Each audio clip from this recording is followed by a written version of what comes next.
Hello friends, welcome my YouTube channel में आप सभी का स्वागत है। फिर से मैं एक नई वीडियो के साथ आ चुके हैं, अपडेट वीडियो के साथ आ चुके हैं। आज की जो वीडियो की आपके लिए बहुत ही इंटरेस्टिंग, बहुत ही प्यारी सी जो अपडेट है वो आप सभी साथियों के साथ लेकर आ चुका हूं। यानी कि जो आपकी आरएमएल हॉस्पिटल है, आरएमएल हॉस्पिटल्स की तरफ से 2024 के अंदर एक जो नोटिफिकेशंस है वो आपका रिलीज किया गया था परमानेंट नर्सिंग ऑफिसर की वैकेंसी से रिलेटेड। तो उस वैकेंसीज के बारे में आप सभी साथियों को यहाँ पर मैं कंप्लीटली इन्फॉर्मेशन दूंगा कि राजस्थान की उस परमानेंट नर्सिंग ऑफिसर की वैकेंसीज के अंदर क्या ऑल ओवर इंडिया की वैकेंसी थी, आरएमएल की वैकेंसी थी।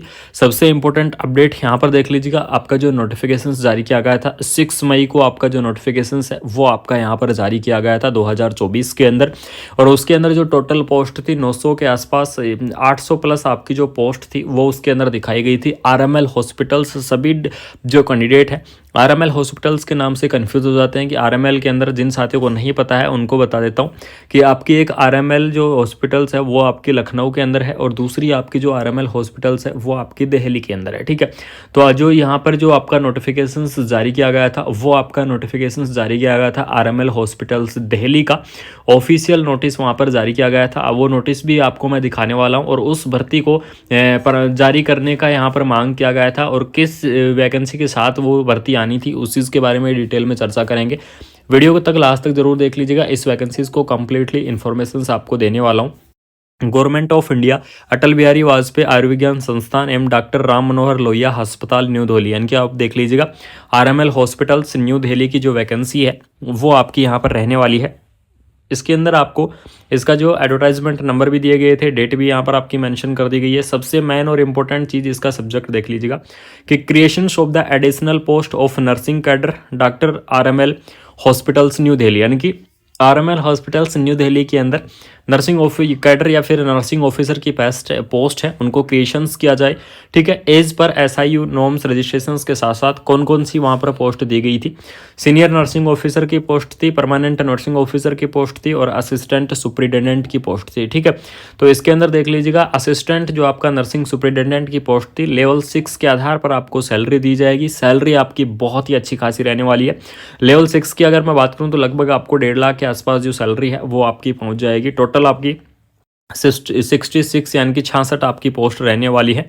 ठीक है, उसके बाद में यहाँ पर देख लीजिएगा सीनियर नर्सिंग ऑफिसर की पोस्ट थी। सीनियर नर्सिंग ऑफिसर को लेवल 8 के आधार पर जो सैलरी है वो आपको यहाँ पर प्रोवाइड करवाई जानी थी। अगर इसकी टोटल पोस्ट की अगर मैं बात करूँ तो 313 आपको यहाँ पर इसकी जो टोटल पोस्ट है वो आपको यहाँ पर प्रोवाइड करवाई गई थी। उसके बाद में जो सबसे इंपॉर्टेंट पोस्ट थी नर्सिंग ऑफिसर की पोस्ट, ठीक है, जो कि सबसे बड़ी और सबसे इंटरेस्टिंग पोस्ट है, नर्सिंग ऑफिसर की पोस्ट थी। टोटल आपकी 988 यहाँ पर जो आपकी वैकेंसियाँ थी वो आपकी की गई थी। अगर मैं यहाँ पर इसकी सैलरी के बारे में थोड़ा सा डिस्कस करके आपको मैं बता दूं तो लेवल 7 के आधार पर आपको जो सैलरी है वो आपको यहाँ पर प्रोवाइड करवाई जाएगी। यानी कि लेवल 7 की अगर मैं बात करूँ तो 44,900 आपका क्या रहेगा, बेसिक रहेगा।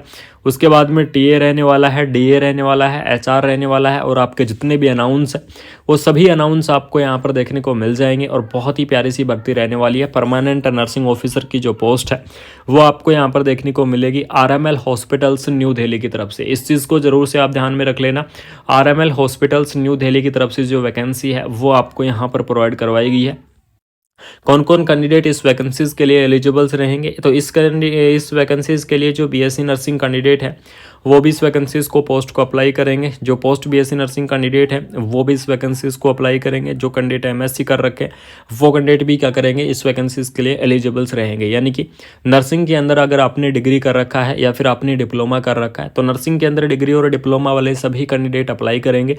बीएससी, पोस्ट बीएससी, एमएससी ये कैंडिडेट क्या रहेंगे, फ्रेशर कैंडिडेट भी अप्लाई करेंगे। यानी कि ये इन कैंडिडेटों को कोई भी एक्सपीरियंस की आवश्यकता नहीं होने वाली है। यानी कि बिना कोई एक्सपीरियंस के फ्रेशर भी क्या कर पाएंगे, इस भर्ती को अप्लाई कर पाएंगे। उसके बाद में बात करेंगे सबसे इंपॉर्टेंट नर्सिंग के अंदर डिप्लोमा वाले कैंडिडेट, यानी कि जो जीएनएम कैंडिडेट है वो कैंडिडेट यहाँ पर क्या वैकेंसीज को अप्लाई कर पाएंगे, तो बिल्कुल यहाँ पर सही बात है। जो जीएनएम वाली कैंडिडेट है वो भी इस वैकेंसीज को क्या कर सकते हैं, यहाँ पर आप अप्लाई कर सकते हैं। यानी कि जीएनएम कैंडिडेट भी इस वैकेंसीज के लिए एलिजिबल्स होंगे। आपको यहाँ पर लेकिन 2 ईयर का जो आपका मिनिमम आपका 50 बेडेड हॉस्पिटल्स का जो आपका एक्सपीरियंस है वो आपका यहाँ पर प्रोवाइड करवाया जाएगा। ठीक है, यानी कि 50 बेडेड हॉस्पिटल्स का 2 ईयर का जो एक्सपीरियंस है वो आपको यहाँ पर देना होगा आरएमएल हॉस्पिटल्स के अंदर। ठीक है, तो ये तो हो गई आपकी पोस्ट की डिटेल के बारे में डिस्कस। एज लिमिट के बारे में भी आपको मैं बता देता हूँ कि इस भर्ती के अंदर आपकी एज लिमिट क्या रहने वाली है। तो 18 से 30 ईयर आपकी जो एज लिमिट है वो आपकी रहेगी, यानी कि जो मिनिमम एज लिमिट है वो आपकी 18 ईयर और जो मैक्सिमम एज लिमिट है वो आपकी 30 ईयर, यानी कि 18 से 30 ईयर आपकी जो मिनिमम मैक्सिमम एज लिमिट है वो आपकी रहेगी। लेकिन आपको यहाँ पर साथ में जो गवर्नमेंट का रूल होता है उस गवर्नमेंट के रूल के हिसाब से आपको एज का रिलैक्सेशन भी आपको यहाँ पर प्रोवाइड करवाया जाएगा, यानी कि क्या आपका एज रिलैक्सेशन रहने वाला है वो एज रिलैक्सेशन भी आपको यहाँ पर देखने को मिलेगा, जो कि आपका अलग अलग कैटेगरी वाइज रिलैक्सेशन देखने को मिलता है। जैसे कि आपको एससी और एसटी कैटेगरी की अगर बात करूँ तो एससी एसटी के लिए आपको 5 ईयर का रिलैक्सेशन रहेगा, और ओबीसी कैटेगरी है, ओबीसी कैटेगरी के लिए आपको 3 ईयर का रहेगा, और जो पीडब्ल्यूडी कैंडिडेट है पीडब्ल्यूडी कैंडिडेट के लिए 10 ईयर का। यानी कि इस प्रकार से आपको यहाँ पर क्या रहने वाला है, अलग अलग कैटेगरी वाइज जो आपका एज का रिलैक्सेशन है वो आपको यहाँ पर देखने को मिल जाएगा। अलग अलग कैटेगरी वाइज आपका रिलैक्सेशन रहने वाला है इसके अंदर। अब जो सबसे इम्पोर्टेंट बात करेंगे कि आरएमएल की जो आपकी ये भर्ती थी, तो आरएमएल की इस भर्ती के अंदर जो कैंडिडेट की एलिजिबिलिटी थी वो तो आपको मैंने बता ही दी है। लेकिन यहाँ पर जो आपकी ये भर्ती कंडक्ट करवाई जाएगी, आरएमएल की ये भर्ती आरएमएल न्यू दिल्ली के द्वारा कंडक्ट नहीं करवाई जाएगी, यानी कि आपकी ये आरएमएल की भर्ती एम्स न्यू दिल्ली के द्वारा कंडक्ट करवाई जाएगी। यानी कि पोस्ट तो आपकी क्या रहेंगी, आरएमएल हॉस्पिटल की ही रहेंगी, लेकिन यहाँ पर जो कंडक्ट करवाया जाएगा वो आपका एम्स दिल्ली के द्वारा इस पोस्ट को क्या करवाया जाएगा, कंडक्ट करवाया जाएगा, इस भर्ती को पूरा करवाया जाएगा। ठीक है। और एम्स न्यू दिल्ली के अंदर यहाँ पर इसको नोरसेट के अंदर इंक्लूड किए जाने की पूरी संभावनाएं हैं कि आरएमएल की इस भर्ती को नोरसेट के अंदर इंक्लूड किया जा सकता है। अभी तक कन्फर्मेशन ऐसी न्यूज़ नहीं आई है, तो मैं बिल्कुल से आपको शेयर करूँगा। जैसे ही कोई कन्फर्मेशन न्यूज़ मिलती है या फिर कोई कन्फर्मेशन अपडेट मिलती है तो बिल्कुल से आप मैं सभी साथियों को अपडेट दूंगा, बिल्कुल से आप सभी साथियों को इन्फॉर्मेशन शेयर करूंगा कि आपको आरएमएल की ये आपकी 988 पदों की जो भर्ती है ये आपकी नोरसेट के अंदर इंक्लूड होगी या नहीं होगी। बिल्कुल से जैसे ही इन्फॉर्मेशन आएगी तो मैं आपको बिल्कुल से शेयर कर दूंगा। लेकिन यहाँ पर आपको मैं बता दूँ, ये आपकी बिल्कुल कन्फर्मेशन है कि आरएमएल की ये भर्ती आरएमएल हॉस्पिटल्स न्यू दिल्ली के द्वारा नहीं बल्कि आपकी एम्स न्यू दिल्ली के द्वारा करवाई जाएगी, और एम्स न्यू दिल्ली के किसके अंदर जोड़ेगी, आपको नोरसेट के अंदर इसको ऐड कर सकती है। तो संभावनाएं पूरी चल रही है कि नोरसेट 8 के अंदर इस भर्ती को इंक्लूड कर दिया जाए। तो जैसे ही अगर कोई नोटिफिकेशन आता है या फिर कोई ऑफिशियल अपडेट आती है तो बिल्कुल से आप मैं सभी साथियों को इस चैनल के ऊपर ये ऐसी इन्फॉर्मेशन प्रोवाइड करवाऊंगा। बाकी आपको मैंने ये बता दिया है, ये नोटिफिकेशन जारी किया गया था 2024 के अंदर, और इस 2024 के अंदर जब ये नोटिफिकेशन जारी किया गया था तो उस टाइम ऐसी अपडेट दी गई थी कि इस भर्ती को इंक्लूड किया जाएगा। आरएमएल हॉस्पिटल्स न्यू दिल्ली की तरफ से भी अब भर्तियाँ इंक्लूड होंगी, और आरएमएल न्यू दिल्ली को इंक्लूड किया जा रहा है नोरसेट के अंदर, ऐसी जो सूचनाएं हैं वो मिली थी। तो इसके बारे में फिर से यहाँ पर जो मीटिंगें हुई हैं उसके अंदर संभावनाएं चल रही हैं, उसके अंदर मुद्दा उठाया गया है इस चीज़ का कि आरएमएल की ये भर्ती आएगी या नहीं आएगी, या फिर आएगी तो कब आएगी, नोरसेट 8 के अंदर इंक्लूड होगी या नहीं होगी। ये सारी ऐसी अपडेट थी, तो ये आपको जानकारी देना बहुत ही ज़रूरी था, आपको ये इन्फॉर्मेशन शेयर करना बहुत ही ज़रूरी था।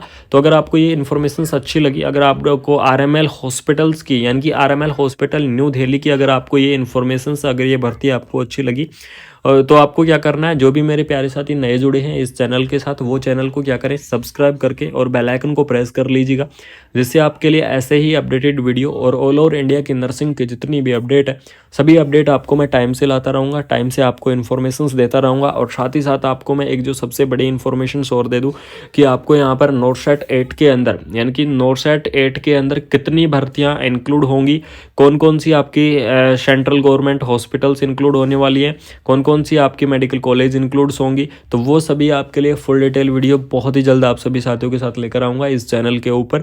तो नए हैं तो चैनल को सब्सक्राइब कर लीजिएगा, वीडियो अच्छी लगी तो अपने दोस्तों के अंदर ज़्यादा से ज़्यादा शेयर कर दीजिएगा, यानी कि वीडियो को आपको ज़्यादा से ज़्यादा फैला देना है, ज़्यादा से ज़्यादा आपको शेयर कर देना है। चैनल को बेल आइकन को प्रेस करके रखना है, जैसे ही आपके पास कोई वीडियो अपलोड होती है तो आपको तुरंत नोटिफिकेशंस पहुंच जाएगा, तुरंत आपको अपडेट पहुंच जाएगी।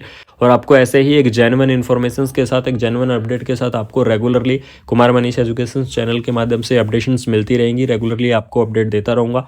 तो ऐसे ही सपोर्ट बनाए रखें, ऐसे ही प्यार बनाए रखें। बाकी आपको मिलता है कोई नई अपडेट के साथ, कोई नई वीडियो के साथ। तब तक आप अपना ख्याल रखें, अपनों का ख्याल